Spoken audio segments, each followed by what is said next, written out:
Welcome to our channel. సంస్కృతిని సాంప్రదాయాలను కాపాడాలనే ఉద్దేశంతో భగవంతునికి భక్తికి మధ్య అనుసంధానం అనేది ఎట్లా ఉంది, మరి తెలంగాణలో సాంప్రదాయాలు ఎట్లా ఉంటాయి? తెలంగాణలో ఆషాఢ మాసం వస్తే చాలు బోనాల పండగకి ఒక ప్రత్యేకత ఉంటుంది. మరి బోనాల పండగ అనగానే పూతరాజులకి, అదేవిధంగా శివశక్తులకి, జోగినిలకి చాలా ప్రాముఖ్యత ఇస్తారు మన తెలంగాణలో. అదేవిధంగా ఈరోజు మనతో పాటు ఎవరున్నారంటే విష్ణు శౌర్య శివశక్తి. సో అమ్మవారి యొక్క ప్రత్యేకత ఏంది, ఆషాఢ మాసం ప్రత్యేకత ఏంది, అన్ని క్వశ్చన్స్ కూడా సమాధానం ఈరోజు విష్ణు శౌర్యని అడిగి తెలుసుకుందాం. నమస్తే అండి. నమస్తే. ఓ ఎలా ఉన్నారు? బాగున్నాను, అమ్మదయ్య. అమ్మదయ్య అంటే మీకు ఈ ఫీల్డ్కి ఎప్పుడు వచ్చారనమాట? నేను ఈ ఫీల్డ్కి వచ్చి ఆల్మోస్ట్ 10 years అవుతుంది. అమ్మవారు వచ్చి మటుకి 7 to 9 years మధ్యలో అమ్మవారు రావడం జరిగింది. తర్వాత స్టడీస్ తర్వాత నేను కంప్లీట్గా ఈ ఫీల్డ్లోకి వచ్చేసాను. స్టడీస్ తర్వాతే వచ్చాను. పొద్దులోనా మంకాలి ఎంత ముద్దుగున్నది, మంకాలి ఎంత ముద్దుగున్నది. అంటే మీరు స్టడీ చేస్తున్నప్పుడు అమ్మవారు వచ్చింది? అవును, కాకపోతే ఇంకా ఫ్యామిలీ రిచువల్స్ ప్రకారంగా కొన్ని రెస్ట్రిక్షన్స్ ఉంటాయి కదా ఇంకా ఫ్యామిలీలో, అవన్నిటిని ఓవర్కమ్ చేసుకున్న తర్వాత ఈ ఫీల్డ్లోకి వచ్చాను. అంటే రిస్ట్రిక్షన్స్ అంటే ఎట్లాంటివి? అంటే అంటే అబ్బాయిలకి కొంచెం దేవుడు రావడం అనేది కొంచెం ఆశ్చర్యంగా ఉంటుంది అందరికీ. సమాజం ఏమనుకుంటుందో, లేకపోతే ఇలా బోనాలు ఎత్తుకోవడం, లైఫ్ ఏంటి, కెరీర్ ఏంటి, జాబ్స్ లేకుండా ఇదే ప్రొఫెషనా, దేవుడికే డెడికేట్ అయిపోతారా అని ఇలాంటి ప్రజలందరికీ, మా పేరెంట్స్ కనే కాదు, ఇది ఏ ప్రజలకైనా ఒక చిన్న అనుమానం అనేది అందరికీ ఉంటుంది. అది ఏంటంటే మనం దేవుడిని ఒప్పించుకునే దాన్ని బట్టి ఉంటుంది. అదంతా వాళ్ళ అపోహ, ల్యాక్ ఆఫ్ నాలెడ్జ్ అనే చెప్పొచ్చు. నాలెడ్జ్ కరెక్ట్గా ఉంటే దాని దారిలో మనం వెళ్తే భగవంతుడు వచ్చే వాళ్ళకి ఎవరికి ఇబ్బంది అనేది ఉండదు. భగవంతుడు రావడం అనేది కొంతమంది ఇబ్బందిగా ఫీల్ అవుతారు. అది ఇబ్బంది కాదు అసలు, అది మనం చేసుకున్న పూర్వజన్మ సుకృతమే అని చెప్పుకోవాలి. అసలు మీకు ఏ ఏజ్లో అమ్మవారు ఆవహించింది? ఏ ఏజ్ నుంచి మీకు అమ్మవారు అంటే ఇష్టం? ఇంట్లో వాళ్ళు ఎట్లా యాక్సెప్ట్ చేశారు స్టార్టింగ్? చిన్నప్పుడు నా స్కూలింగ్ పక్కనే అమ్మవారి టెంపుల్ ఉండేది. మా ప్రాపర్ వచ్చేసి మెదక్ డిస్టిక్లో తూప్రాన్. అవును, తూప్రాన్లో మహంకాళి టెంపుల్, ఆ ఊరి గ్రామ దేవత అనమాట. ఆ టెంపుల్ పక్కనే నా స్కూలింగ్ మొత్తం జరిగింది. ఆల్మోస్ట్ ఒక 3rd class వరకు అక్కడే జరిగింది. ఇంకా అప్పటికల్లా నాకు సెన్స్ అనేది వస్తుంటుంది కదా, తెలివి అనేది పెరుగుతుంటుంది. ఆ టైంలో నేను ఊరికే టెంపుల్కి వెళ్ళడం, ఇంటర్వెల్స్ రాగానే టెంపుల్కి వెళ్ళడం, ఏ బాధ వచ్చినా, ఏ సంతోషం వచ్చినా, ఎటువంటి గేమ్స్ ఇట్లా నార్మల్గా అందరితో ఉండకుండా టెంపుల్లోనే స్పెండ్ చేయడం, పూజించుకోవడం. పూజ అంటే అప్పుడు ఏది లేదు. పూజ అనేది మంత్రంతోనే కాదు, చేసే విధానంలోనే కాదు, అమ్మవారిని చూసుకుంటూ, అమ్మవారిని పొగుడుకుంటూ, అమ్మవారు ఏదో మాట్లాడుతుంది అన్న ఉద్దేశంతో నేను అమ్మవారు కూర్చునే వాళ్ళం అనమాట. అప్పట్లో టెంపుల్స్లో ఎవరు ఉండేవాళ్ళు కాదు. అంటే టెంపుల్లో అమ్మవారి ముందు మీరు కూర్చునేవాడిని. అయితే ఏంటంటే ఇప్పుడు టెంపుల్స్లో పూజారులని, పంతులని ఇలా ఉంటున్నారు గ్రామదేవత ఆలయాలలో. ఒకప్పుడు పని బాటల వాళ్ళని, లేకపోతే కొన్ని సర్టన్ కులస్తులనే ఉండేవాళ్ళు. ఆ కులం వాళ్ళే ట్యూస్డే రోజు కానీ, ఫ్రైడే రోజు కానీ, సండే రోజు కానీ వచ్చి శుద్ధి చేసుకుని వెళ్ళేవాళ్ళు. టెంపుల్ ఎవరు ఉండేవాళ్ళు కాదనమాట. ఇంకా అప్పుడు నేను స్వదాహ వెళ్ళి ఉండడం, అక్కడ దీపం అయితే ఉండేది, మార్నింగ్ వచ్చి దీపం పెట్టేసి వెళ్ళేవాళ్ళు. ఇంకా అక్కడ వెళ్ళి నేను టైం స్పెండ్ చేయడం, ఏదో నాతోని అమ్మవారు మాట్లాడుతుంది అనుకోవడం, ఇలాంటివి చాలా నా లైఫ్లో ఫేస్ చేశాను నేను ఆ టెంపుల్లో. ఆ టెంపుల్కి నాకు ఇంకా చాలా అనుబంధం ఉందని చెప్పుకోవాలి. అది మహంకాళి టెంపుల్. తాతలు ముత్తాతలు వస్తూ ఉంటారు. సో మీ ఇంట్లో అట్లా శివశక్తులు ఎవరన్నా? మా ఇంట్లో ఎవరైతే లేరు, బట్ ఏంటంటే మా అమ్మమ్మకి వచ్చేది. మా అమ్మమ్మ ముత్యాలమ్మ, తను స్వర్గస్థులు అయిపోయినారు, ఇప్పుడు లేరు. నాకు చాలా ఎఫెక్షనేట్ ఉండేది తనకి నరసింహస్వామి వచ్చేవారు. మా తాతయ్యకి నచ్చేది కాదు. చిన్నప్పుడు మాకు బోనాలు అంటే ఎక్కువగా తెలియదు మా ఫ్యామిలీలో, నాన్నమ్మ వాళ్ళ సైడ్ తెలియదు అనమాట. అమ్మమ్మ వాళ్ళు చేసేవాళ్ళు బోనాలు. అమ్మమ్మ పేరు ముత్యాలమ్మ, టెంపుల్ కూడా ముత్యాలమ్మ టెంపుల్కి బోనం తీసుకెళ్లేవాళ్ళు. అయితే టెంపుల్లోకి వెళ్ళగానే అందరూ జరిగిపోయేవాళ్ళు. అమ్మమ్మకి చాలా స్పెషల్గా లోపలికి పంపించేవాళ్ళు. అమ్మమ్మని పట్టుకోవడం అదంతా చిన్నప్పటి నుంచి నేను చూసి ఏంటిది అని చాలా వింతగా అనుకుంటుండే. అరే ఏమైపోయింది? తర్వాత అమ్మమ్మకి దేవుడు వెళ్ళిపోయిన తర్వాత, శాంతించిన తర్వాత అందరు వచ్చి మొక్కడం, ఇవన్నీ నాకు చాలా డిఫరెంట్గా అనిపించేవి. నేను అమ్మమ్మ పక్కనే ఉండేది ఆ టైంలో, ఎందుకంటే నాకు చిన్నప్పటి నుంచి ఇవన్నీ ఇష్టం కాబట్టి.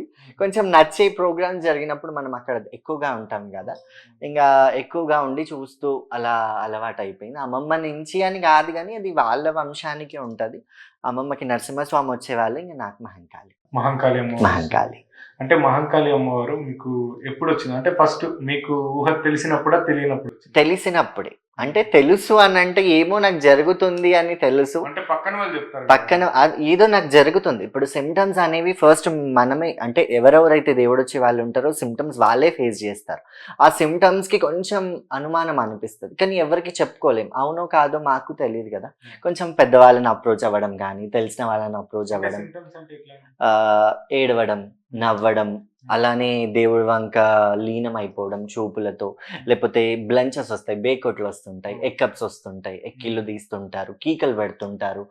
కొంతమంది ఏంటంటే కింద పడుకొని పొరలాడేస్తుంటారు. ఒక్కొక్కరికి ఒక్కొక్క విధంగా ఉంటుంది. అలా అన్నీ ఓవర్కమ్ అయ్యి నేను నాది నేను తెలుసుకున్నాను. వెనకటి మాట అంటారు కదా పురాణాలలో, ఇట్లా అంటుంటారు కదా సామెతలు అని చెప్పేసి, రాబోయే కాలంలో గ్రామ దేవతలే రాజ్యం వెళ్తారంట. అంటే దాని అర్థం ఏంటంటే గ్రామ దేవతలకే పూనకాలు ఉంటాయి, అందుకే వాళ్ళే రాజ్యం ఎందుకు వెళ్తున్నారు. ఇప్పుడు బయట టెంపుల్స్ లో చూసుకుంటే ఏ టెంపుల్లో అయినా పలానా ఉత్సవాలు ఉన్నాయంటే వెళ్తాం, లేకపోతే పలానా ఆదివారం గురువారం ఉంటే బాబా అని, వెనస్డే ఉంటే అయ్యప్ప అని ఇలా వెళ్తూ ఉంటారు, సాటర్డే ఉంటే హనుమాన్ అని వెళ్తాం. కానీ ఇక్కడ గ్రామ దేవతలకు వచ్చేసరికి సర్టన్ గా అక్కడ చేసుకోవడానికి పండగ జాతర అన్నట్టుగా ఏదో పెద్ద సమూహంగా జరిగిపోతుంది. అది ఒక ఫంక్షన్ లాగా చేసేస్తున్నారు. ఇప్పుడు నార్మల్గా బ్రహ్మోత్సవాలకి చుట్టాలను అయితే పిలుచుకోం, నార్మల్గా మనమే వెళ్తాం, వచ్చిన అందరు టెంపుల్కి వెళ్తాం. కానీ ఇక్కడ బోనాలు చేయడం కానీ, పట్నాలు వేయడం, ఇవన్నీ ఒక కల్చర్ ఏంటంటే మన గ్రామ దేవతలు అనేవి ముందుకు వస్తున్నారు. అందుకే ఆ అమ్మవారి ఆలయాలలో కూడా నిత్య దీపారాధనలని, లేకపోతే ఇప్పుడు ఒకప్పుడు శ్రీచక్రాలు ఉండేవి కాదు గ్రామ దేవత ఆలయాలలో. అందుకే మనకి గావు రంగాలు బాగా చేసేవాళ్ళు, బలి చూపించేవాళ్ళు. ఇప్పుడు ఏంటంటే శ్రీచక్ర స్థాపనలు చేస్తున్నారు కాబట్టి బలి చూపెట్టడం అనేది ఆపేసి వీరంగం చేస్తున్నారు పోతురాజులు. అక్కడి వరకే ఆపేశారు, ఎందుకంటే వాళ్ళు అంటే గ్రామ దేవతలు నిజంగానే రాజ్యం వెళ్తున్నారు కదా. అందుకే ఇవన్నీ కొంచెం తగ్గినాయి. పెరుగుతుంది అమ్మవారి ప్రాముఖ్యత, పేరు అనేది పెరుగుతుంది, కానీ కొన్ని కల్చర్స్ అనేవి తగ్గిపోతాయి. అంటే ఏం తగ్గిపోతున్నాయి? ఊర్లలో గావపడుతుంటారు. అంటే పోతురాజులు అమ్మవారి ముందు ఆట ఆడి వీరంగం ఆడి బోనాల చుట్టూ తిరిగేసి, అమ్మవారి బోనాలు వచ్చి అమ్మవారి టెంపుల్లోకి వెళ్ళిపోయిన తర్వాత పోతురాజు అందరు అక్కడే ఉన్నప్పుడు బోనాలన్నీ అక్కడే ఉంటే అమ్మవారికి నైవేద్యం అవుతుంది, మహాహారతి అవుతుంది. ఆ టైంలో ఏంటంటే పోతురాజు వాయిద్యాలతోని తను ముస్తాబయ్యి వచ్చేసి మేకను పట్టుకొని టెంపుల్ చుట్టూ యాటను పట్టుకొని తిరిగి యాటను కొరికి ఇట్లా ఎగిరేసేవాడు అనమాట. అమ్మవారి ముందు నైవేద్యంగా రక్తం చిందించారు. పోతలింగన్న అని ఉంటాడు, టెంపుల్స్ ముందు బొడ్రాయి అని ఉంటుంది కదా, అక్కడ యాటను అది చేసేవాళ్ళు అనమాట. అది తన గొంతుతోని, తన నోటితోని గొంతుని కొరుకుతారనమాట. అది గావట్టడం అంటారు. ఇప్పుడు సిటీలో వరకు అది బ్యాన్ చేశారు, కానీ ఇప్పటికీ కొన్ని పల్లెటూర్లలో అదే చూస్తే ఇప్పుడు మా ఊర్లలో కూడా, మా పక్కల ఊర్లలో కూడా గావట్టడం అనేది కంపల్సరీ చాలా. కాకపోతే మన హైదరాబాద్ విషయానికి వస్తే అసలు ఇక్కడ కనిపించదు. బోనాల పండుగ అంత వైభవంగా చేశారు, కాకపోతే గావట్టేది అనేది కనిపించదు, అది జరగదు. అది ఇప్పటికీ అంటే నా ప్రాపర్ అన్నాను కదా, ఇప్పుడు మేడ్చల్లో ఉంటున్నాం, కానీ మా తూప్రాన్లో ఇప్పటికీ ఎవ్రీ ఇయర్ జరుగుతుంది. నాకు ఆ రోజు ఎన్ని ప్రోగ్రామ్స్ ఉన్నా అన్నీ ఆపేసుకొని అక్కడికే వెళ్తాను, ఎందుకంటే అది మనం సిటీలో చూడలేం. ఉన్న దగ్గరికి మనం వెళ్ళాలి, ఆ రిచువల్స్ని మనం కాపాడుకోవాలి అన్న ఇదిగా నేను ఎవ్రీ ఇయర్ అక్కడ వెళ్ళి రంగం ఎక్కుతారు, గావపడతారు, రంగం తర్వాత గావపడతారు అనమాట. ఇక అది సిటీలో ఇప్పుడు ఏంటంటే గుమ్మడికాయల బలితోని, కూష్మాండ బలి, సొరకాయల బలితోని అది వీరంగం ఆడుతున్నారు. ఇప్పుడు నాకు చిన్న డౌట్, చెప్పండి. నాకనే కాదు మన వ్యూవర్స్ అందరికి కూడా డౌట్ ఏంటంటే, ఒకరి పైకి ఇప్పుడు మీకు మహంకాళమ్మ అవును, కొందరి పైకి ఒకరి పైకి దుర్గమ్మ వస్తుంది అంటారు, సమ్మక్క సారక్క అంటారు, మల్లన్న అంటారు. అవును, అట్లా ఒకరి పైకి అంతమంది దేవుళ్ళు నిజంగానే వస్తారా? నిజంగానే వస్తారా అంటే ఆ సిచ్యువేషన్ ప్రకారంగా కొంతమందికి వస్తూ ఉంటారు. ఏంటంటే ఇప్పుడు కొన్ని వాళ్ళు ఏంటంటే ఎక్కువ పూజలో నిమగ్నం అయిపోయి, ఇప్పుడు మేమున్నా సరే కొంతవరకు ఆపేసుకుంటాం. అందరికీ చేయలేం కదా, మా శక్తి ఎంతవరకు ఉంటుంది మేము అంతవరకే చేయగలం. బియాండ్ అనేది ఎవరికి ఉండదు. అది స్తోమత ఎంతవరకు ఉంటుంది అనేది అంతవరకు చేసుకోగలం. కాబట్టి కొంతవరకు ఇప్పుడు మా చేతులలో పని అన్నప్పుడు అమ్మవారికి ఏదో ఒకటి పూజ చేసుకొని మేము వచ్చినా ఇక్కడ పబ్లిక్లో ఇది కాకుండా మెయిన్గా ఈమెనే పెట్టుకొని వాళ్ళని పక్కన పెట్టుకొని అట్లా కొలుచుకుంటూ ఉంటాం. అట్లా వస్తుంటాయి. అట్లా ఒక్కొక్కరికి ఇద్దరు వస్తుంటారు, ముగ్గురు వచ్చే వాళ్ళు కూడా ఉన్నారు. అంటే అక్కడ సిచ్యువేషన్ జాతరలు అవుతుంటాయి. ఇప్పుడు మల్లన్న అని మీరు అన్నారు కదా, కొమరవెల్లి జాతర జరుగుతుంటది.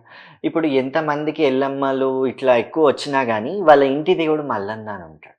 అప్పుడు ఇంటి దేవుడు ఎట్లయినా కన్ను పెడుతూ ఉంటాడు. అట్లా మల్లన్న రావడం, అది జాతర టైంలోనే వచ్చేవాళ్ళు కొంతమంది ఉంటారు. కొంతమంది ఏంటంటే ఇంట్లో చేసుకున్నప్పుడే వస్తారు, బయట రారు. అట్లా కూడా ఉంటాయి. చాలా మందికి ఏంటంటే జోగిని అని పేరు వింటారు కానీ జోగిని అంటే ఏంది, జోగిని వ్యవస్థ అంటే ఏంది చాలా మందికి తెలియదు. అఫ్ కోర్స్ నాకు కూడా తెలియదు. జోగిని వ్యవస్థ అంటే, జోగిని యొక్క ప్రత్యేకత ఏముంటది అసలు? జోగిని అంటే ఒక దేవుడి యొక్క సేవకురాలు. ఓకే. గతంలో అంటే పాత రోజులలో ఆ దేవదాసిని కూడా పటేల్ సేవకురాలిగా వినియోగించుకున్నారు గతంలో. కానీ ఇప్పుడు మారుతున్న కాలంతో పాటు మనము మారాలి కాబట్టి ఈ దేవదాసిలు కానీ ఈ జోగినీలు కానీ ఏంటంటే ఓన్లీ ఆలయాలకే పరిమితం. ఆలయంలో బోనాలు ఎత్తుకోవడానికని, రంగం చెప్పుకోవడానికి కానీ, లేకపోతే టెంపుల్లో సేవ చేసుకోవడానికి. ఇప్పుడు పురోహితులు లేని టెంపుల్లో జోగినీలు కానీ శివశక్తులే వాళ్ళే పురోహితంగా చేస్తూ ఉంటారు. అంటే మంత్రాలు లేకున్నా కానీ అమ్మవారికి దీపం పెట్టడం, రోజు వచ్చి నైవేద్యం పెట్టడం, అమ్మవారికి అలంకరణ చేయడం, అభిషేకాలు చేయడం, ఇలాంటివి చేస్తూ ఉంటారు జోగినీలు. వాళ్ళు ఏంటంటే ఇంకా దేవుడికి అంకితం అయిపోయి ఉంటారు. దేవుడిని వివాహం ఆడతారు. అంటే ఏ విధంగా అయితే అమ్మవార్లు మనం కత్తికి బాసింగం అంటారు, దానికి క్షత్రియ వివాహం. పూర్వంలో రాజులు కూడా, రాజు వెళ్ళేవాడు కాదు, తన మంత్రినిచ్చి ఖడ్గాన్ని ఇచ్చి పంపించేవాళ్ళు. ఆ ఖడ్గానికి బాసికం కట్టుకొని వివాహం ఆడి రాణిని తీసుకొచ్చుకున్నారు. అలా క్షత్రియ వివాహం అంటారు.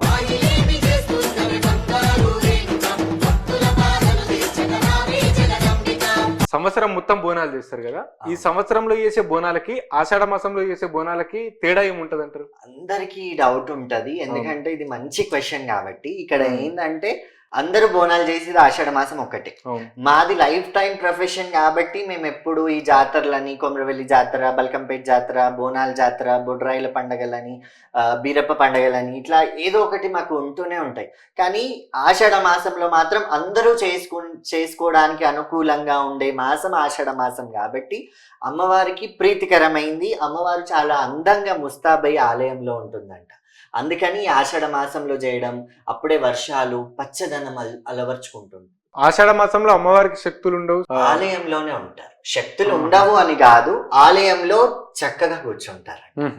అదొక నమ్మకం, విశ్వాసం. ఆషాఢ మాసంలో అందమైన తల్లిగా, శ్రావణ మాసంలో చక్కనైన తల్లిగా అమ్మవారు పూజలు అందుకుంటుంది. ఇంకొక రీజన్ ఏంటంటే నార్మల్ గా మనకి క్రిమి కీటకాలు కానివ్వండి, ఈగలు, దోమలు, ఇవన్నీ తీపి పులుపు పదార్థాలకి ఎక్కువ వస్తూ ఉంటాయి. ఆ తీపి పులుపు పదార్థాలని మనం భోజనంలో పెట్టుకొని తీసుకెళ్తాం. అట్లాంటి పదార్థాలన్నీ అమ్మవారికి నివేదించి రతిగా పోస్తుంటాం. అప్పట్లో ఆలయాలు ఊరి మధ్యలో కానివ్వండి, ఊరి పొలిమేరలలో, ఊరు మొదలు గాని ఇలా ఉండేవన్నమాట. ఒక పొలాల మధ్యలో ఉండేవి. అక్కడ తీసుకెళ్లిన బోనాలన్నీ రతిగా అమ్మవారికి పోసేవాళ్ళు. రతిగా అంటే అమ్మవారికి అన్నం, తనెత్తు అన్నం పోసేవాళ్ళు. అందరు తెచ్చిన బోనం బోనం భోజనాన్ని అందరూ పెట్టి ఇట్లా కుప్పగా మారుతుంది. అంటే అమ్మవారు రాత్రులు వచ్చేసి అమ్మవారు చూసుకుంటదంట, నాకు ఎవరెవరు బోనం వచ్చింది, ఎవరెవరి నుంచి నాకు అందింది అని అమ్మవారు ఇలా కూర్చొని భుజిస్తారు అనేది మన విశ్వాసం. అయితే అక్కడనే అన్ని క్రిమి కీటకాలు అనేవి వచ్చేస్తాయి. నిజానికి అమ్మవారు వచ్చి అక్కడ తింటుందా అనేది ఒక నమ్మకం లేని ప్రశ్న. ఏంటంటే అమ్మవారు నిజంగానే భోజనం చేస్తుందా అని అంటే ఆస్వాదిస్తారు అమ్మవారు. ఏంటంటే అమ్మవారికి కంటికి ఇంపుగా మనం ఎలా అయితే అలంకరిస్తామో ఈ రతిని కూడా అలా అమ్మవారి ముందు పోసి పెడతాము.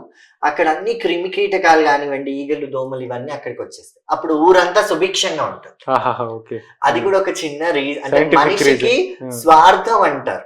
ప్రతి మనిషికి స్వార్థం లేనిది. భగవంతుడికి కూడా పూజలు ఎందుకు చేస్తుంటాం? మనం చేసే తప్పుల్ని మనము క్షమాపణ, మనల్ని మనం సెల్ఫ్ సాటిస్ఫాక్షన్ చేసుకోవడం కానీ, పాపం రాకుండా అని కానీ, లేకపోతే మనకి ఏమైనా పనులు జరగకపోతే పనులు జరగాలని కానీ, ప్రతి మనిషి ఒక స్వార్థంతో తల్లిని ఎలా అయితే పోట్లాడతాడో తల్లితో, అమ్మవారిని కూడా మనం అదే విధంగా మనం మొక్కుతూ ఉంటాం. అట్లాంటి స్వార్థమే ఇక్కడ ఏంటంటే మనం జాగ్రత్తగా ఉండడానికి అమ్మవారికి ఆ పదార్థాలని నివేదిస్తుంటాం. ఎందుకంటే మళ్ళీ అవే అమ్మవారికి ప్రీతికరం. అది కూడా ఒక సైంటిఫిక్ కమ్ ట్రెడిషనల్ రీజన్. ఇదంతా ఓకే బోనం. కాకపోతే మీరు నీళ్ళల్లో చాటలు, కొబ్బరికాయ, బట్టలు అట్లా పెట్టి ఒక ఇన్స్టాలో రీల్ చూసాం ఇది. సో అట్లా చేయడానికి రీజన్ ఏంది అసలు? గంగమ్మ గంగమ్మ మాయమ్మ మమ్ము సల్లంగా చూడా. అదేంటంటే నార్మల్ గా వర్షాలు పడుతుంటాయి. వర్షాలు పడినప్పుడు ఈ ఆషాఢ మాసంలో ఫుల్ గా వర్షాలు పడి శ్రావణ మాసం ఎండింగ్ లో మన గణపతి పూజలు మొదలయ్యే ముందు గాని శ్రావణ మాసం ఎండింగ్ లో గాని అలుగులు వెళ్తుంటాయి. అంటే చెరువులు పొంగుతున్నాయి, అలుగెళ్ళింది అని అంటుంటారు పల్లెటూరులో. ఆ అలుగులు వెళ్ళినప్పుడు ఏం చేస్తారంటే అక్కడ కట్ట మీద కావలున్న కటమైసమ్మకి, కట్ట కింద ఉన్న కటమైసమ్మకి అట్లా జాతరలు చేయడం, గంగమ్మకి తెప్పలు వదులుతుంటారు. ఏంటంటే అమ్మవారు చెరువులో నుంచి ఊర్లోకి అడుగు పెట్టింది. అలుగులు అనేవి అరుగులు లాంటివి. ఆ అరుగులు అనేవి ఊర్లోనే ఉండేవి, చెరువుకి ఎడ్జ్ లో ఉంటాయి, ఒడ్డు అన్నట్టుగా. ఒడ్డు ఉంటది కదా నదికి, అదే విధంగా చెరువులకి అలుగులు ఉంటాయి అన్నమాట. ఆ అలుగుల మీద నుంచి గంగమ్మ ప్రవహిస్తుంది, అంటే ఊర్లోకి వస్తుంది. కాబట్టి అమ్మ నువ్వు శాంతించు, నువ్వు మా ఇంట్లోకి వచ్చావు, అంటే మా ఊర్లోకి వచ్చావు కాబట్టి ఏ విధంగా అయితే మన తెలంగాణ సంస్కృతిలో ఒక ఆడపడుచు వస్తే చీర బొట్టు సారే ఎలా పెడతారో, ఆ గంగమ్మ కూడా మనకు ఆడపడుచు కాబట్టి తను ఊర్లోకి వస్తుందని చెప్పేసి తనకి సారే పెట్టడం అనేది ప్రభుత్వం నుంచి కానీ, ఊరు పట్టేళ్ళు పట్వార్లు సర్పంచ్ల నుంచి కానీ, కొన్ని టెంపుల్ వాళ్ళు కానీ ఒక సంబరం లాగా చేస్తూ అమ్మవారికి గంగమ్మకి హారతులు. అంటే అట్లా ఇప్పుడు సామాన్య జనం ఎవరైనా చేయొచ్చు? సామాన్య జనాలు చెయ్యరు, ఎందుకంటే టెంపుల్లో చేస్తే సామాన్యులంతా అక్కడికి వెళ్ళి గ్యాదర్ అయి చేస్తుంటారు. బట్ ఇక్కడ ఏంటంటే ఆ రోజు నేను లేను, ఆ రోజు జరిగే కార్యక్రమంలో నేను మా మేడ్చల్లో నేను లేను కాబట్టి ఇంకొక రోజు నా స్వతహా అమ్మవారికి మేము ఎలా అయినా అమ్మవారి వృత్తిలోనే ఉన్నాం అన్నప్పుడు గంగమ్మని పూజించుకోవడంలో కూడా తప్పు లేదని చెప్పేసి చాటులో అమ్మవారికి చీర సారే పెట్టి వదిలేను. అది ఒక కల్చర్ మన తెలంగాణలో, అలుగులు వెళ్ళినప్పుడు చేసే పూజ లాంటిది. ఇప్పుడు జోగినులకి శివశక్తులకి పోతరాజులకి ఉన్న సంబంధం ఏంటి? పోతరాజు అని అంటే అమ్మవారికి తమ్ముడు. తమ్ముడు కర్తవ్యం ఏంటి అని అంటే తమ్ముడిది కర్తవ్యం ఏముంటది, అక్కని జాగ్రత్తగా చూసుకోవడం. ఏ ఇంట్లో అయినా ప్రతి ఇంట్లో తన అక్క చెల్లెళ్ళని ఎక్కువగా ప్రేమగా చూసుకునేది, కాపాడుకునేది తండ్రి తమ్ముడే. తండ్రి అందరికీ ఉండడు, తమ్ముడైతే బయట వాళ్ళనైనా తమ్ముడిగా చాలా మంది ఉంచుకుంటారు. అట్లా తమ్ముడు ఏంటంటే అమ్మవారికి జాగ్రత్తగా టెంపుల్కి తీసుకెళ్ళడం, అమ్మవారికి తీసుకెళ్లే నైవేద్యాన్ని పవిత్రంగా మేము చేస్తాం. మా పవిత్రతని కాపాడడానికి, మమ్మల్ని కాపాడడానికి చెడుగాలులని, దుష్టగాలులని, పిచ్చిగాలులని ఉంటూ ఉంటాయి బయట. అవన్నిటిని అధిగమిస్తూ మమ్మల్ని నడిపిస్తాడు. తను ముందుండి మమ్మల్ని నడిపిస్తాడు.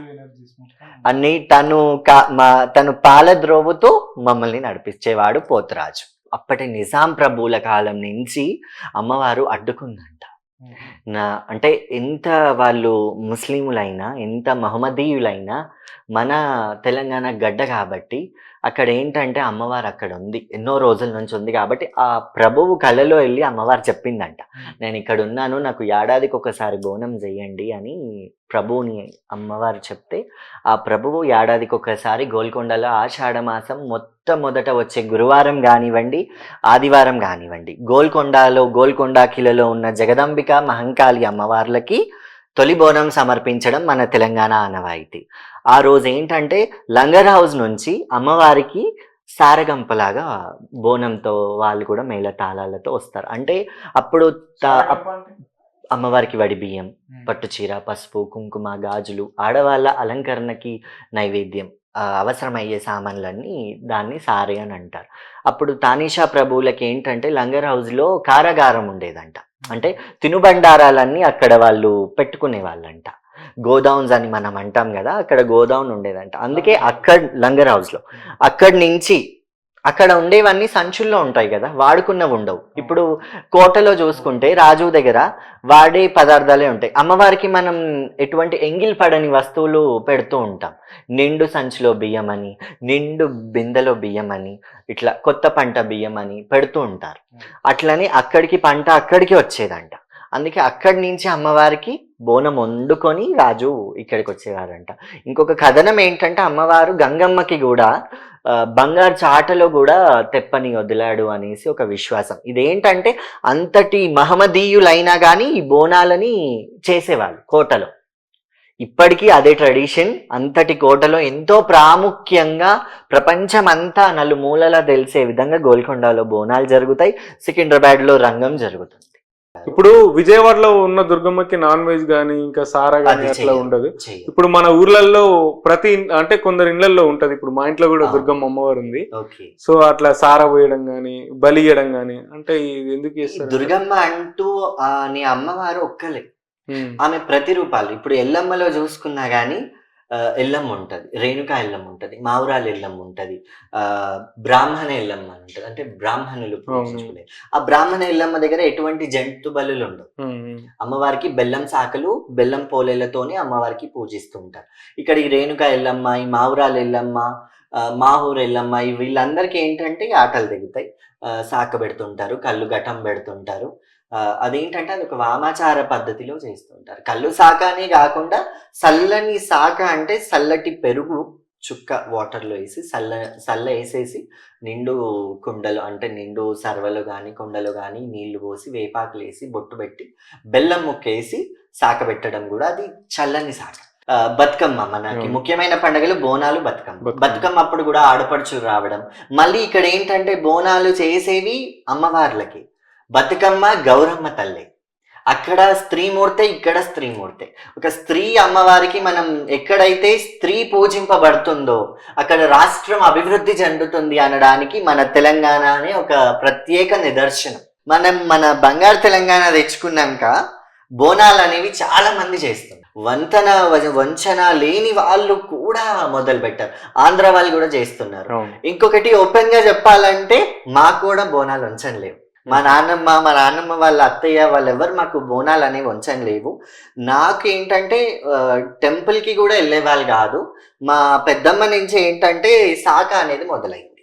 ఆషాఢ మాసం రాగానే శివశక్తుల మొహాలలో అదొక తెలియని ఎల్లోనెస్ అనేది కనిపిస్తుంది. అది జోగి నీళ్ళల్లో కానివ్వండి, శివశక్తులలో కానివ్వండి, ఒక పచ్చదనం అనేది ముఖంలో కనిపిస్తుంది. అది ఎందుకు అని అంటే అమ్మవారు మాకు వస్తుంది కాబట్టి ఆమె సమయం వస్తుంది అన్న ఒక ఇండికేషన్. బల్కంపేటలో చేస్తారా మీరు బోనం? బల్కంపేటలో చేస్తాను. యాక్చువల్లీ ఏంటంటే ఒక 2 days తర్వాత అప్పుడు రద్దీగా ఉంటుంది. నేను కళ్యాణం రోజు అమ్మవారికి పట్టు వస్త్రాలు, తలంబ్రాలు, వడిబియ్యం తీసుకొని వెళ్తాను. నాకు అందుకే ఆ రోజు కొంచెం వీలు పడదు బోనం చేయడానికి. తర్వాత నేను అంటే ఇప్పుడు శివశక్తులు చాలా మంది ఏంటంటే అమ్మవారి కళ్యాణం దగ్గరికి వెళ్తారు. అంటే ఇప్పటి వరకు నేను అక్కడ ఎప్పుడు చూడలేదు. అంటే ఏం జరుగుతుంది అక్కడ? కళ్యాణం రోజు ఏంటంటే జోగినీళ్ళు కొంతమంది, అందరూ అని నేను చెప్పలేను, కొంతమంది ఏం చేస్తారంటే ఎల్లమ్మ ఏ విధంగా అయితే మునిరాజుని అంటే ఒక కత్తెని కానీ అక్కడ త్రిశూలం ప్రతిరూపంలో పెట్టిన మునిరాజుని వివాహం ఆడుతుందో ఈ జోగినీళ్ళు కూడా అదే వేదిక మీద కానీ ఆ ప్రాంగణంలో కానీ లేకపోతే మాకేసే పట్నాలలో కానీ పసుపు కొమ్ము కట్టుకుంటుంటారు. అట్లా అదొక ఆనవాయితీ అన్నమాట. అంటే అమ్మవారు వివాహం ఆడుతుంది కాబట్టి మాకు కూడా బల్కంపేట ఎల్లమ్మ వస్తుంది, లేకపోతే నాకు ఎల్లమ్మ వస్తుంది కాబట్టి నా లోపలి అమ్మవారికి కూడా వివాహం అవ్వాలి అన్న రీతిలో కత్తిని పక్కన పెట్టుకొని బాసికం కట్టుకొని వివాహం ఆడతారు. కొంతమంది ఏంటంటే వేములవాడలో చేస్తూ ఉంటారు. వేములవాడ రాజన్నని వివాహం ఆడతారు. చాలా మంది జోగినీలు శ్రీరామనవమి రోజు జరిగే శ్రీరాముల వారి కళ్యాణం అక్కడ ఏంటంటే ఒక శివాలయంలో వైష్ణవ కళ్యాణం అంటే ఒక రాముడి వివాహం అత్యంత ఘనంగా ఎంతో మంది జోగినీల మధ్యలో, శివపార్వతుల మధ్యలో జరుగుతుంది. ఆ రోజు ఏంటంటే శివపార్వతుల ఆధ్వర్యంలో రాముల వారి కళ్యాణం, ఇక్కడున్న అర్ధనారీశ్వరులు కానివ్వండి, లేకపోతే అర్ధనారీశ్వరు దేవుడికి అంకితమైన వాళ్ళు కానివ్వండి, జోగినీలు కానివ్వండి, శివపార్వతులు కానివ్వండి, వాళ్ళు ఒక చిన్న త్రిశూలానికి బాసికం కట్టుకొని వచ్చి తలంబ్రాలు జోలిలో వేసుకొని వచ్చి బాసికం కట్టుకొని వాళ్ళు శివుడిని వివాహం ఆడతారు. అంటే అక్కడ ప్రాముఖ్యత ఏంటంటే రాముల వారి కళ్యాణం అయ్యేప్పుడు శివుడు అంటే వేములవాడ రాజన్న వీళ్ళని పరిణయం ఆడుతున్నాడు అన్న రీతిలో అది ఆ సాంప్రదాయం అనేది కొన్ని సంవత్సరాలు కాదు ఎన్నో రోజుల నుంచి మనకి వస్తూనే ఉంది. ఆ సాంప్రదాయం ఇప్పటికీ చాలా ఘనంగా జరుగుతుంది. అదొకటి వేములవాడ విశిష్టత. అది చాలా తక్కువ మందికి తెలుసు. అది కూడా గొప్ప విషయం జోగినీలకి. ఇదండి శౌర్య గారితో ఈరోజు ఇంటర్వ్యూ. మరి బోనం యొక్క ప్రత్యేకత, శివశక్తుల గురించి, జోగినీల గురించి, అందరి గురించి తెలుసుకున్నాం. తన మాటల్లో అసలు కొంచెం అడిగితే చాలా వరకు చెప్పేశారు. నిజంగా చాలా మందికి ఇంటర్వ్యూ ద్వారా క్లారిటీ వచ్చింది కాబట్టి మళ్ళీ ఇంకొక ఇంటర్వ్యూతో మళ్ళీ మేము ముందుకు వస్తాం. అప్పటి వరకే చూస్తూనే ఉండండి WMM భక్తి ఛానల్. Thank you.